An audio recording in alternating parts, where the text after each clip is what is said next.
training tools that I've used in the past, I was fortunate to have a father that was in the rodeo game, and he always lined me up with some of them top guys, and I was able to pick their brain one-on-one.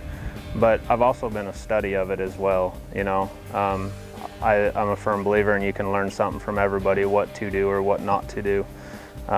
If a person's always a study, and always make sure that you're learning, you know, that you're trying to get advice from guys that know the deal and work at it, you know. Put the work in and you'll get results. I get a lot of my information from speedroping.com. I mean, he has won 8 world titles, probably the only guy that's done it, so I get a lot of videos and information from him, and I watch a lot. I watch what works, what doesn't work, why does that guy do that, why this, why that. I'm a student of the game. I also make sure I get videoed every time I practice and compete just to see where I messed up. It's so hard to be perfect every time. I've made good perfect runs that I feel like they're perfect, and I can go back in the trailer and watch through the video, and I can find the mistakes, and then just kind of hopefully the same mistake doesn't happen over and over again. But you know, just work on that aspect of it. You know, get filmed. I think the most important thing is watching yourself rope. I feel like a lot of people lose time in not sticking to your basics. When people say a header gets it on one fast and then they just sail out and they don't give their heeler a shot to rope. You're a lot faster if you allow your heeler a shot.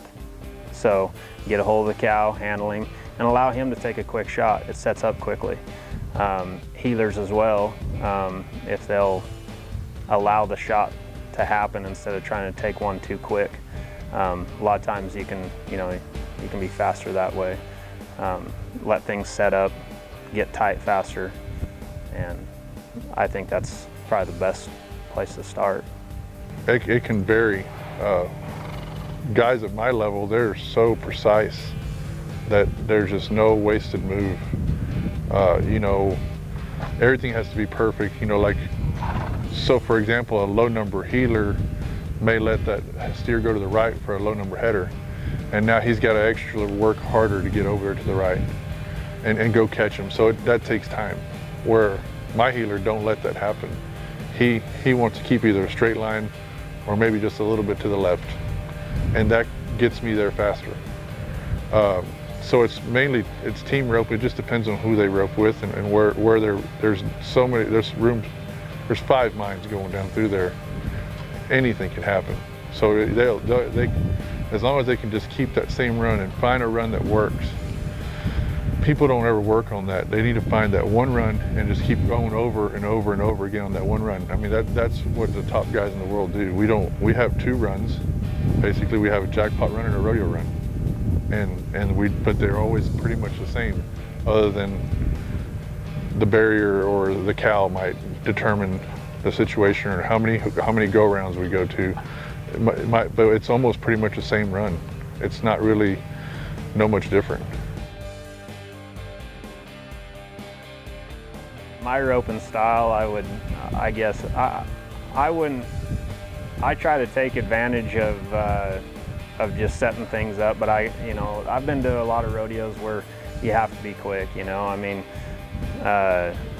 I guess I just take it as it comes, but I'm always aggressive. With me riding bucking horses in the past, I've learned to be aggressive that way. That's something that's really helped me in the team roping.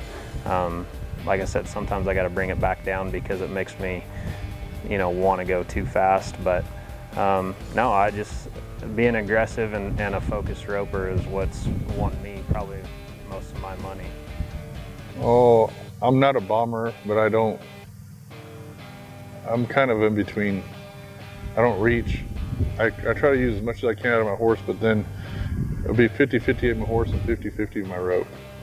Like I don't really like going all the way up to them and just making sure I catch, and I don't really like throwing from, I'm kind of like a one coil back guy. If I had to just say that's my style, just one coil back.